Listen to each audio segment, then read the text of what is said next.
Hello दोस्तों, आप सभी का आपके अपने चैनल डोरस्टेप एजुकेशन पॉइंट पर हार्दिक स्वागत है। उम्मीद है आप सब अच्छे होंगे। अगर आपने अभी तक इस चैनल को सब्सक्राइब नहीं किया तो उसे अभी सब्सक्राइब करें। आने वाले वीडियो को मिस ना करने के लिए बेल आइकन दबाएं। तो आज जो हम चैप्टर करने वाले हैं, चैप्टर नंबर 6, अंडरस्टैंडिंग अवर क्रिमिनल जस्टिस सिस्टम, की जो हमारी आपराधिक न्याय प्रणाली है उसके बारे में पढ़ेंगे। तो ये चैप्टर शुरू करने से पहले हम ये क्वेश्चन पुट करेंगे कि ये चैप्टर हमें पढ़ना क्यों चाहिए। तो हमें जागरूक नागरिक बनने के लिए, ठीक है, नॉलेज के लिए चैप्टर पढ़ना चाहिए कि जो आजकल हो रहा है उसके बारे में अगर हमें जानकारी नहीं होगी तो फिर हम कैसे डील कर पाएंगे इस समाज में। तो जैसे कि आप आमतौर पे न्यूज़ में देखते होंगे कि कोई किसी को गिरफ्तार कर लिया जाता है। तो क्यों गिरफ्तार कर लिया जाता है, ठीक है। कई बार आपने ऐसा भी देखा होगा कि उनसे कोई पूछताछ नहीं की जाती, सीधा उनको गिरफ्तार करके जेल में बंद कर दिया जाता है। मान लीजिए, भगवान ना करे ऐसा हो, मान लीजिए आपके किसी पड़ोस में या फिर आपको पुलिस आई और आपको गिरफ्तार करने लग जाए और आपको कुछ कानून के बारे में पता ही ना हो, तो आप क्या करेंगे, आप कैसे डील कर पाएंगे। तो फिर आपको इसलिए ये बातें पता होनी चाहिए कि अगर कोई कानून तोड़ता है, ठीक है, तो फिर तब उसको पुलिस गिरफ्तार कर सकती है, ठीक है। तो आपने ऐसा मूवीज़ में देखा होगा कि जब भी कोई कानून तोड़ता है तो उसको पुलिस एकदम से गिरफ्तार कर लेती है, ना पूछताछ करती है। तो इसके लिए भी कुछ रूल्स एंड रेगुलेशन बनाए गए हैं, ठीक है। जो हमारे कोर्ट्स हैं, जो हमारे कॉन्स्टिट्यूशन है, उसमें काफ़ी कुछ दिया हुआ है कि जैसे कि जब फ्री ट्रायल होता है ना, जब मुकदमा चलता है तो उसमें काफ़ी कुछ होता है। उनमें सभी को, जो पुलिस वाले होते हैं, ठीक है, पब्लिक प्रोसिक्यूटर होता है जिस पर इल्ज़ाम लगा होता है, इन सभी को अपना अपना काम करने का जो दिया होता है वो पहले से ही निश्चित होता है कि सभी ने अपना अपना काम करना है। तो इसी के बारे में हम डिस्कस करेंगे। तो आपने हमारे साथ बने रहना है। जैसे कि FIR पहले दर्ज होती है, फिर कहानी बताई जाती है कि ऐसा ऐसा हुआ था, फिर जाके तहकीकात शुरू होती है, फिर जाके उनको मजिस्ट्रेट के सामने पेश किया जाता है, किसको, विक्टिम को, जिस पर इल्ज़ामात लगाए गए होते हैं। तो इसके बारे में हम, ये जो सारा प्रोसीजर होता है इस चैप्टर में हम यही पढ़ने की कोशिश करेंगे। यहाँ पर एक स्टोरी की बात बताई हुई है।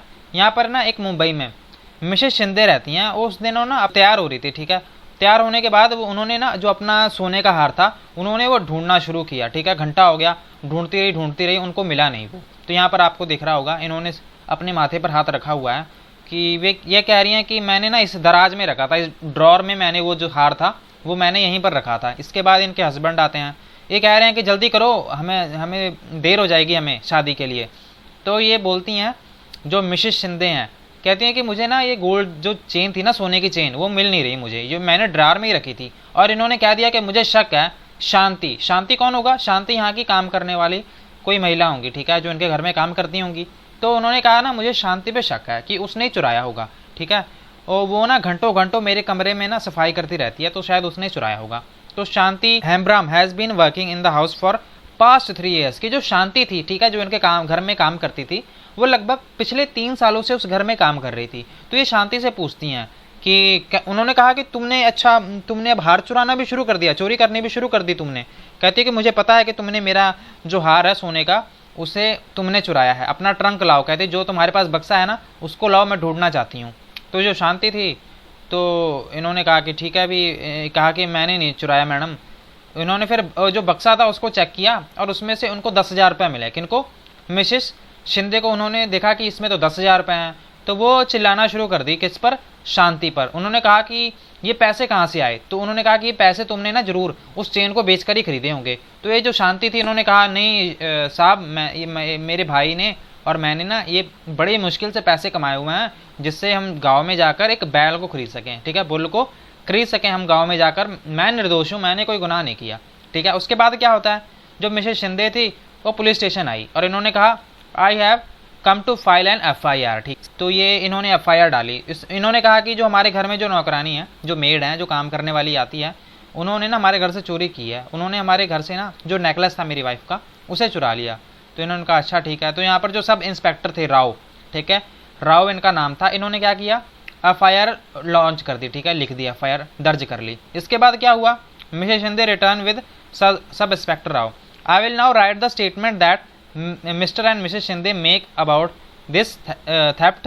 Let me seal the envelope that has money and take it with me as a evidence। कि मैं ना जो ये पैसे थे, इन्होंने क्या किया, जो पैसे थे ना 10,000 रुपये, जो कि किसके ट्रंक से मिले थे, वो शांति के ट्रंक से मिले थे, उसको उन्होंने क्या कर लिया, उसको अपने हिरासत में ले लिया, ठीक है, उसको अपने कब्जे में ले लिया। किसको, पैसों को भी और उस शांति को भी जेल में डाल दिया। ठीक है, इसके बाद क्या हुआ, सुशील, एक सुशील नाम का बंदा है जो कि शांति का भाई है, वो वहां पर पहुंचता है। ठीक है, थोड़ी सी रिक्वेस्ट वगैरह करता है और एस.आर. राव से शांति को रिलीज करने की बात करता है। ठीक है, तो ये जो यहाँ पर एस.आर. राव साहब बैठे होते हैं वो कहते हैं कि इसको ना गिरफ्तार कर लिया गया है क्योंकि इसने जो गोल्ड की चेन थी वो चुराई थी।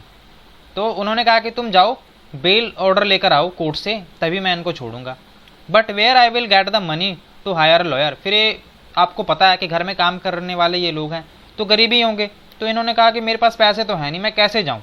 ठीक है, तो अब मैं क्या करूँ, इसके बाद मुझे नहीं पता। ठीक है, हमने ये जो थोड़े बहुत पैसे इकट्ठा किए थे वो भी आपके पास हैं और ये हमने सारी ज़िंदगी ये हमने कमाया था। तो इससे क्या हुआ, हमें देखने को मिलता है जो ऐसा और राव साहब थे उन्होंने इसको पकड़ लिया। ठीक है, इसको पकड़ लिया। जो यहाँ सुशील था, किसका भाई था, ये शांति का भाई था। शांति को सुशील के भाई को भी 2 दिन तक जेल में रखा और इसको बहुत ही बुरी तरह से मारना पीटना शुरू कर दिया। और इसके बाद इसको मजबूर किया कि ये कन्फेस कर ले कि हाँ, अभी जो इसकी शांति थी और इसकी बहन है वो इसी गैंग में शामिल है जो कि घरों से ही ऐसे वैसे सामान चुरा लेते हैं, जैसे कि ज्वेलरी होगी घरों में से, ये उन गैंग से संबंधित है जो ये घरों में जाकर सामान को चुरा लेते हैं। इसके बाद क्या हुआ, there have been other complaints of theft of jewellery की आस पड़ोस में वैसे भी इस तरह की घटनाएं काफ़ी देखने को मिल रही थी कि घरों से चोरियां बहुत हो रही थी उस टाइम में। इसके बाद क्या हुआ, एज सुशील कीप रिपीटिंग कि सुशील बार बार बोलता रहा कि मैं इनोसेंट फैक्ट्री वर्कर हूँ। ठीक है, मुझे जाने दो। तो पुलिस ने क्या किया, उसको कहा कि चलो ठीक है तुम जाओ। ठीक है, अब बात है 23/8/2006 की। इसके बाद क्या हुआ, ऑल दो द कोर्ट ग्रांटेड बेल। ठीक है, कोर्ट ने बेल तो दे दी, ठीक है, शांति को 1 महीने के बाद, बट इसके पास पैसे ही नहीं है। अब कौन ले श्योरिटी उसकी कि हाँ अभी पैसे 20,000 रुपये हैं। ठीक है, ये 10,000 तो उन्होंने बड़ी मुश्किल से कमाए थे, 20,000 कौन लाएगा। ठीक है, तो आप देख रहे हो कितनी इसकी पिटिएबल कंडीशन है कि इनको बेल के पैसे देने के लिए भी इनके पास पैसे नहीं है। ठीक है, बेल की जो फीस होती है उसको भी ये लोग नहीं दे सकते। She therefore continue to be in jail, कि वो जेल में ही है अभी भी। ठीक है, ट्रॉमेटाइज्ड है, बड़ी दुखी है। ठीक है, सदमे में है और सोच रही है कि अब क्या होगा। ठीक है, अब जो ट्रायल होगा, जो मुकदमा चलेगा उसमें क्या होगा इसको कुछ नहीं पता है।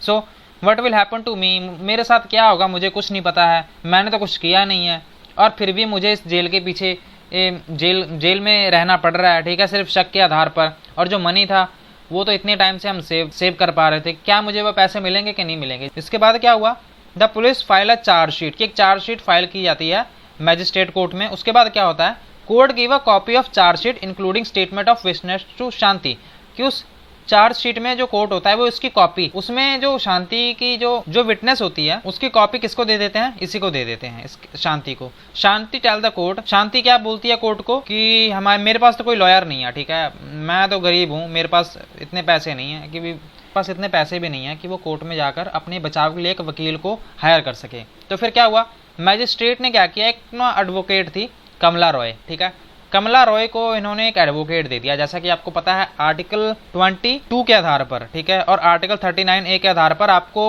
फ्री लीगल एड दी जाती है। अगर आपके पास, आपको पूरा हक है कि आप अपना जो बचाव है आपका वकील करेगा, और आपको अगर आप गरीब हैं, पुअर हैं, आप पैसे नहीं दे सकते, तो आपको क्या वकील दिया जाएगा फ्री में, सरकारी वकील होगा। तो इन्होंने क्या किया, मजिस्ट्रेट साहब ने इनको एक वकील दे दिया। ठीक है, अपने सरकारी खर्चों पर, उनका नाम था एडवोकेट कमला। ठीक है, और इसके बाद क्या हुआ, तो जैसा कि मैंने अभी बता दिया कि आर्टिकल 22 में जो हमारा संविधान में है उसमें लिखा हुआ है कि हर पर्सन को क्या है, मौलिक अधिकार है। मौलिक अधिकार वाला हमने पढ़ा था ना कि हमें कितने फंडामेंटल राइट्स दिए हुए हैं, तो मौलिक अधिकारों में से कि आपको डिफेंडेड बाय अ लॉयर, कि आपको वकील दिया जाएगा। और आर्टिकल 39A हमें फ्री लीगल एड भी देता है, इससे कि जो भी सिटीजन होता है जो अनेबल टू एंगेज, गरीबी के कारण या फिर डिसेबिलिटी के कारण वकील को एंगेज नहीं कर सकते, तो उन्हें एक वकील दिया जाएगा। इसके बाद क्या होता है, इसके बाद इनकी फर्दर प्रोसीडिंग शुरू हो जाती है। So here are my case papers, इन्होंने कहा कि ये केस पेपर्स हैं कि मुझे ना गलत तरीके से फंसाया जा रहा है कि मैंने ना गोल्ड चेन चुराई है। और फिर इनके जो भाई होते हैं सुशील, ये कहते हैं कि इनको 10,000 रुपये मिले थे, हम इतने टाइम से इसको सेव कर रहे थे, ये कह रहे हैं कि आपने वो जो गोल्ड चेन थी उसको बेचकर खरीदा है। ठीक है, ये दोनों अपनी दास्तां सुना रहे हैं किसको, जो यहाँ पर लॉयर हैं। ठीक है, ये जो लॉयर थी मिसेस रॉय, इनको ये बात सुना रहे हैं। तो इसके बाद क्या हुआ, the court frame a charge of, ये क्या करते हैं, जो कोर्ट होता है वो मुकदमा दायर कर देते हैं, उन पर इल्जाम लगाए जाते हैं कि जो मिसेस शिंदे की जो गोल्ड चेन थी वो शांति ने चुराई है। इसके बाद I played not guilty and I claim trial, कि हाँ ये कहते हैं कि मैंने तो नहीं है कोई गुनाह किया, आप अपना जो ये जारी रखें इसको। इसके बाद क्या होता है, इसके बाद 8/3/2007 जो पब्लिक प्रोसिक्यूटर होते हैं appear in the case on behalf of state, कि जो पब्लिक प्रोसिक्यूटर हैं Mr and Mrs Shinde as a key witness, ठीक है, उनको सबूत के तौर पर पेश किया जाता है क्योंकि वो वारदात के टाइम पर वही थे ना वहाँ पर। So tell me Mrs Shinde, how did the gold chain go missing. ये जो पब्लिक प्रोसिक्यूटर हैं वो इनकी तरफ से लड़ रहे हैं, ठीक है। उन्होंने पूछा जो आपकी गोल्ड चेन थी वो कैसे गुम हो गई, तो इन्होंने कहा कि मैंने ना उसे अपने ड्रॉर में रखा था और शांति ने उसे चुरा लिया। नो अदर आउटसाइड एक्सपेक्ट शांति, कि किसी और के अलावा कोई यहाँ पर घर में नहीं आता था। और मिसेस जो मिस्टर शिंदे थे, और जब उन्होंने उनका ट्रंक देखा शांति का, तो उसमें हमें 10,000 रुपये मिले एक एनवलप में। तो शांति ने शायद ये ना जो पैसे हैं तो उसमें से ही चुराए होंगे, इसलिए वो चोर है। इसके बाद क्या हुआ, next advocate Roy cross examine the prosecution witness mister Mrs Shinde, कि उन्होंने क्या किया, जो प्रोसिक्यूशन के जो विटनेस थे मिसेस शिंदे, उसको क्रॉस एग्जामिन मतलब कि उससे क्वेश्चन वगैरह पूछे कि चलो बताओ। तो इन्होंने कहा कि तुमने शांति को नहीं देखा चोरी करते हुए, ठीक है। ये इनके बचाव पक्ष के वकील हैं, ठीक है, बचाव पक्ष के वकील हैं। इन्होंने कहा 3 साल हो गए और आपके यहाँ कभी चोरी नहीं हुई, ये सिर्फ पहली बार हो रहा है, ठीक है। और आप उसको रेगुलरली पैसे भी देते हैं, 1,000 रुपया उसकी सैलरी है 1 महीने की। इसके बाद क्या हुआ, 20 तारीख 4 महीना 2007 में advocate Roy examine Sushil and his employer at defence witness, की डिफेंस विटनेस का क्या मतलब है कि जो बचाव पक्ष के जो विटनेस हैं, जो सबूत हैं, उसको उन्होंने पेश किया और उनसे प्रश्न वगैरह पूछने किए।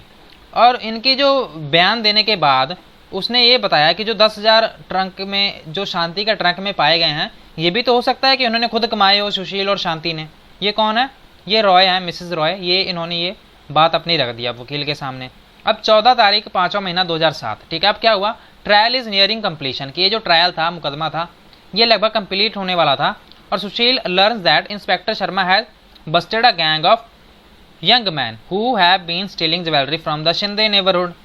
अब ये क्या हो गया, अब क्या हुआ कि जो सुशील था, उनको पता लगा कि एक गैंग थी, ठीक है, चोरी करने वाली। वो चोरी क्या करते थे, किसकी, ज्वेलरी। और शिंदे की जो ज्वेलरी थी उसको भी उसने वहीं पर चुराया था। So some of Mrs Shinde sons friend are, कि उसमें कुछ जो मिसेस शिंदे थे उनके बेटे के जो दोस्त थे वो भी शामिल थे इसमें। चलो ये तो हमारे इतना जरूरी हमारा पार्ट है नहीं, बट जो मिसेस शिंदे थी, chain has been found on them, तो ये जो चेन मिली है वो उनको वहीं पर चेन मिली थी। अब क्या हुआ, जो इंस्पेक्टर शर्मा थे उनको डिफेंस विटनेस के तौर पर बुलाया गया। अब क्या हुआ, इन्होंने उसको क्रॉस एग्जामिन करने की कोशिश की, जो इनकी डिफेंस लॉयर थी। इन्होंने कहा, inspector Sharma can you show and tell us what you have found, कि क्या आप दिखा सकते हो कि आपको क्या फाउंड मिला है, ठीक है। तो उन्होंने कहा, हेयर इज द चेन, कि ये चैन दिखा रहे हैं कि देखिए मैडम ये चैन है, इसको ना इसको मिसेस शिंदे थी जो, उन्होंने भी देख लिया है, ये उनकी चेन है।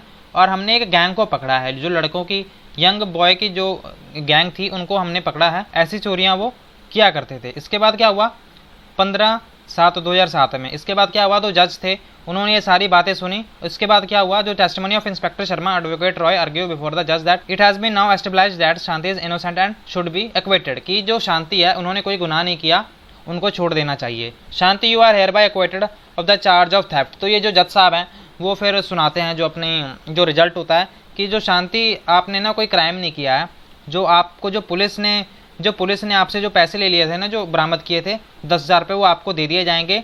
और मैं लिखत में उन्होंने जजमेंट दी कि ये जो SI राव साहब हैं, ठीक है, जो राव साहब जो कि वहाँ पर पुलिस थाने में जिन्होंने FIR लिखी थी, उन्होंने कहा कि इन्होंने ना अच्छा बिहेवियर नहीं किया है, इन्होंने इन्वेस्टिगेशन अच्छे से नहीं की, इन पर ध्यान दिया जाए। तो आपने इस कहानी में क्या देखा कि जो ये 4 की प्लेयर्स थे, एक तो थी पुलिस, एक तो था पब्लिक प्रोसिक्यूटर, एक तो था डिफेंस लॉयर, एक तो था जज, ठीक है। तो ये चारों ने रोल प्ले किया। पुलिस आपको पता ही है, जिन्होंने FIR लिखी, ठीक है। पब्लिक प्रोसिक्यूटर जिन्होंने मुकदमा दर्ज करवाया था, ठीक है। जो शिंदे थी, मिसेस शिंदे का जो वकील था वो पब्लिक प्रोसिक्यूटर था। डिफेंस लॉयर कौन था, वो रॉय साहब थी।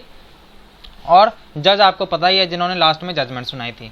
तो what is the role of police in investigation a crime, की जो पुलिस होती है उसका क्या रोल होता है अगर कोई भी क्राइम होता है। तो आपको पता लग ही गया होगा कि पुलिस का ये काम होता है कि FIR को लिखना, ठीक है। FIR लिखने के बाद जो कार्रवाई होती है वो काम किसका होता है, वो काम पुलिस का होता है। अब पुलिस के बाद, ठीक है, अब उन्होंने जितने भी गवाह थे वो देख लिए कि अच्छा उसके बिना पर उन्होंने जो थी एफआईआर वो लिख ली। उसके बाद का काम किसका होता है, उसके बाद का काम कोर्ट में होता है। आपको पता लग ही गया होगा कि उसके बाद का जो काम होता है वो लॉयर करते हैं और बाद में जज साहब होते हैं वो सज़ा सुना देते हैं। बट ये पुलिस का काम नहीं होता कि जिसके खिलाफ उन्होंने एफआईआर लिखी है उसको दोषी साबित कर देना, वो किसके हाथ में नहीं होता, वो पुलिस के हाथों में नहीं होता। तो सुप्रीम कोर्ट ने भी कुछ गाइडलाइंस जारी की हुई हैं जिसमें उन्होंने ये कहा हुआ है कि आप किसी भी व्यक्ति को ऐसे ही नहीं अरेस्ट कर सकते, किसी को भी डिटेंशन में नहीं रख सकते, इंटेरोगेशन करके आप उसको टॉर्चर नहीं कर सकते, उसको मार पिटाई नहीं कर सकते, या फिर किसी को शूट नहीं कर सकते। इन्वेस्टिगेशन के दौरान, पूछताछ के दौरान आप उनके साथ टॉर्चर नहीं कर सकते। और इसके लिए ही उन्होंने कुछ गाइडलाइन जारी की हुई हैं, उनके बारे में हम देखेंगे। तो सबसे पहले हम आर्टिकल 22 के बारे में समझ लेते हैं। तो जो आर्टिकल 22 है वो क्या बताता है, constitution and criminal law guarantee to every arrested person the following fundamental right, कि किसी भी अगर पर्सन को गिरफ्तार किया जाता है तो उसको कुछ फंडामेंटल राइट्स होते हैं जिनका हनन नहीं होना चाहिए। तो सबसे पहले कौन सा है, सबसे पहले है कि the right to inform the time of arrest of the offence for which the person is being arrested. सबसे पहले उस पर्सन को ये बताया जाए कि आपको गिरफ्तार क्यों किया जा रहा है। दूसरी बात ये कि उसको ना 24 घंटे के सामने, 24 घंटे के बीच में जो मजिस्ट्रेट साहब होते हैं उनके सामने उनको पेश करना होता है। और तीसरी बात कि आप उनके साथ जो टॉर्चर वाला बिहेवियर है, जैसे कि आप उनकी मार पिटाई नहीं कर सकते बिल्कुल भी, ठीक है। कस्टडी के टाइम में आप किसकी मार पिटाई नहीं कर सकते, जिसको आपने पकड़ा है, ठीक है। तो आपको सिर्फ वहाँ पर उनके सामने भेजना है, मजिस्ट्रेट के सामने। और जो कन्फेशन की जाएगी, जैसे कि मान लीजिए कि पुलिस स्टेशन में किसी पर्सन को पकड़ लिया उन्होंने, उनको मार कर ऐसा कर दिया कि हाँ अभी वो मान जाएंगे कि हाँ उन्होंने जो क्राइम नहीं भी किया होगा वो कहेंगे कि हाँ हमने ये क्राइम किया है, ठीक है, उस टाइम की टॉर्चर से बचने के लिए। तो इसीलिए इन्होंने क्या कहा हुआ है कि जो भी उसके पहले जो बयान दिया जाएगा वो नहीं माना जाएगा, ठीक है। जो मजिस्ट्रेट साहब के सामने जो बयान देंगे वही माना जाएगा, जो कन्फेशन किया होगा। और जो लड़के होंगे, ठीक है, जो भी बालक होंगे 15 साल से नीचे और महिलाएं होंगी, उनको जेल में नहीं बुलाया जा सकता क्वेश्चनिंग करने के लिए। यहाँ पर एक डीके बासु गाइडलाइंस जारी की हुई हैं। डीके बासु गाइडलाइंस में अंदर क्या कहा हुआ है कि कोई भी police official who carry out arrest or interrogation should wear a clear, accurate, visible identification and name tags with their designation। मान लीजिए कि आपको कोई पर्सन ऐसी रैंडमली आ गया, ठीक है, उसने ऐसी पुलिस की वर्दी पहनी हुई है और आपको गिरफ्तार करके चला जा रहा है, तो क्या पता वो फेक पर्सन भी तो हो सकता है। तो इसके लिए ही इन्होंने जो डीके बासु गाइडलाइंस हैं उसके अंतर्गत कि कोई भी जो अगर पुलिस वाला है उसने ऐसी ड्रेस पहनी हो जिसमें उसका नाम, ठीक है, और उसकी जो डेजिग्नेशन है, जो उसकी पोजीशन है, वो बड़े अच्छे ढंग से हमें दिखनी चाहिए। और a memo of arrest should be, ये सेकंड पॉइंट है, ठीक है, कि a memo of arrest should be prepared at the time of arrest and should include the time and date of arrest, कि एक मेमो होना चाहिए जिसमें कब गिरफ्तार किया जा रहा है उसको लिखित में चाहिए, और इसको attested bye at least one witness who could include a family member of the person arrested, कि इनके जो फैमिली मेंबर होंगे इसके द्वारा भी साइन होना चाहिए। Arrest memo should be counter signed by the person arrested, कि जिसको गिरफ्तार किया जा रहा है उनके सिग्नेचर भी उस पर होने चाहिए। थर्ड पॉइंट की जो पर्सन है अरेस्ट किया जा रहा है, detain on being interrogated has a right to inform a relative, कि उसका पूरा अधिकार है कि वो अपने रिलेटिव को बता सके कि मुझे यहाँ पर गिरफ्तार किया जा रहा है। और यहाँ पर अगर कोई वो पर्सन है कहीं दूर पर रह रहा है, ठीक है, तो उसको 12 घंटे की या फिर 8 से 12 घंटे के बीच में वो अपने जो भी रिलेटिव्स होंगे उनको क्या कर सकते हैं कि उनको इन्फॉर्म करने का इनका पूरा अधिकार है। तो ये डीके बासु गाइडलाइंस कुछ जारी की हुई हैं जिनके कारण जो आर्बिट्रेरी मनमानी है शक्तियों की वो ना की जा सके प्रशासन के द्वारा। कई बार देखा जाता है कि प्रशासन ऐसे ही किसी को भी रैंडमली पकड़ लेते हैं, तो ये हमें बहुत सारे कॉन्स्टिट्यूशन ने जो राइट दिए हुए हैं जिनके कारण इन पर थोड़ी तो रिस्ट्रिक्शन लगी जाती है कि अपनी जो शक्तियों का जो इस्तेमाल है वो अच्छे ढंग से करें, अपनी मनमानी ना करें। अब आप बात करेंगे एफआईआर। अभी शांति ने चोरी नहीं भी की थी फिर भी उस पर एफआईआर दर्ज की गई थी, तो ये एक रजिस्ट्रेशन ऑफ एन एफआईआर ये फर्स्ट इन्फॉर्मेशन रिपोर्ट होती है, तो ये इसको लिखना पड़ता है, ठीक है। तो ये 2 टाइप से लिखी जाती है, या फिर ऑरली या फिर राइटिंग में। और इस जो एफआईआर होती है आपको ये इसके फीचर भी पता होना चाहिए, इस पर डेट लिखी होती है, टाइम लिखा होता है, और ये प्लेस ऑफ ऑफेंस की घटना हुई कहाँ पर है, सब डिटेल्स और facts of the offence including description of the events, कि इन सभी बातों की जो जानकारी है उसमें लिखी होनी चाहिए। अगर हम उस पर्सन को जानते हैं तो उसका नाम उस पर लिखा जाएगा, अगर नहीं जानते तो अज्ञात लोगों पर जो मुकदमा होता है वो दर्ज कर दिया जाता है। अगर आपकी मान लीजिए आपकी बाइक है, ठीक है, आपने कहीं लगा दी, वो चोरी हो गई, तो आप क्या करेंगे? आपको तो नहीं पता वो किसने चोरी की है, ठीक है, तो आप क्या कहेंगे कि अज्ञात लोगों के खिलाफ आप उसका जो केस है वो दर्ज करवा देंगे। अगर आपको पता है कि इसने ये क्राइम किया है तो आप उसका सीधा नाम ही लिखवा देंगे। So there is prescribed form in which the police register and FIR, कि इसके बाद वो FIR होती है, उसको दर्ज कर लिया जाता है, ठीक है, और उस पर साइन होते हैं किसके? जिसने कंप्लेंट की है, और इसकी एक लीगल फ्री कॉपी, ठीक है, वो पुलिस के द्वारा इनको दे दी जाती है जिन्होंने ये FIR लिखवाई होती है। तो यहाँ पर जो कोई भी क्राइम होता है उसको बड़ा ही गलत माना जाता है समाज में। इसका ये मतलब है कि अगर आपने कोई क्राइम किया है तो वो सिर्फ क्या आपने सिर्फ पर्सन के खिलाफ क्राइम किया है?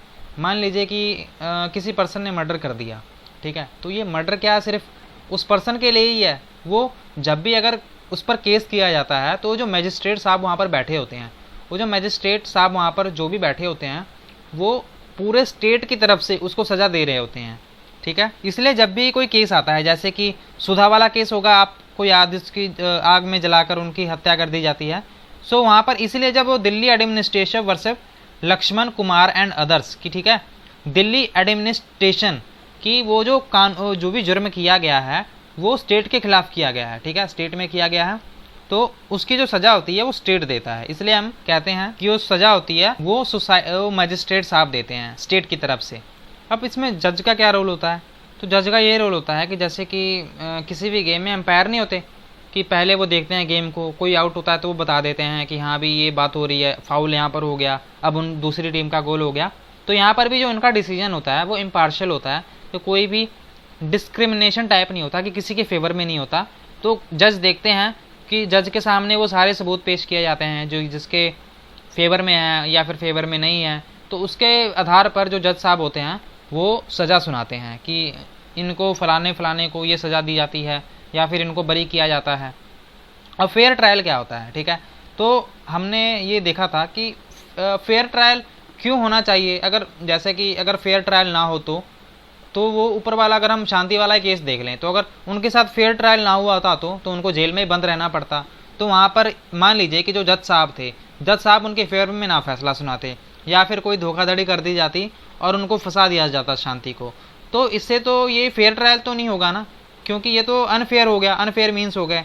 तो इसलिए जो फेयर ट्रायल है जिसमें पार्शलिटी ना हो, ठीक है, जो भी किसी के दबाव में ना फैसला लिया गया हो, इसको हम क्या कहते हैं? इसको हम फेयर ट्रायल कहते हैं। कि आपको अगर गिरफ्तार भी किया जा रहा है तो सभी बातों का ध्यान रखा जाए। DK बासु गाइडलाइंस जो हमने पढ़ी थी, जो आर्टिकल 22 पढ़ा था हमने, ठीक है, आर्टिकल 22 में पढ़ा था ना हमने कि उनको अपनी फैमिली को इन्फॉर्म करने का अधिकार है, आप उनको ऐसे नहीं गिरफ्तार कर सकते, आपको बताना पड़ेगा कि हम इनको क्यों गिरफ्तार कर रहे हैं। महिलाओं को या फिर 14 साल के कम उम्र के बच्चों को भी आप नहीं गिरफ्तार कर सकते। तो इतनी सारी बातें थी। तो ये सभी जो बातें होती हैं, इन सभी बातों का ध्यान रखना होता है इन सभी को, तो इसी को हम क्या कहते हैं? फेयर ट्रायल कहते हैं। तो इसीलिए लास्ट में हम ये बात करते हैं कि जो हमारा संविधान होता है वो सभी की बातों का ध्यान रखता है कि किसी भी पर्सन के साथ बायस्ड डिसीजन ना हो, कि जो हमारे जज साहब हैं वो फेयर डिसीजन लें। इसलिए सभी को बोलने का अधिकार है और किसी भी सिटीजन के साथ क्लास, कास्ट, जेंडर या फिर रिलीजियस या फिर आइडियोलॉजिकल बैकग्राउंड के कारण उनको कोई गलत जो है, जैसे कि अनफेयर ट्रायल ना हो, फेयर ट्रायल हो, ठीक है, क्योंकि सभी कानून के सामने तो समान है। जैसे कि आपको पता है आर्टिकल 14 से लेकर आर्टिकल 18 तक हमें समानता का अधिकार दिया हुआ है, और आर्टिकल 14 तो यही तो कहता है कि कानून के सामने सब समान है, इसलिए किसी के साथ भेदभाव नहीं किया जाना चाहिए। तो ये हमारा लेसन था। आपको कुछ समझ ना आया हो तो आप हमें पूछ सकते हैं। आपको ये सेशन कैसा लगा आप हमें कमेंट करके जरूर बताएं। Thank you so much for watching. God bless you all.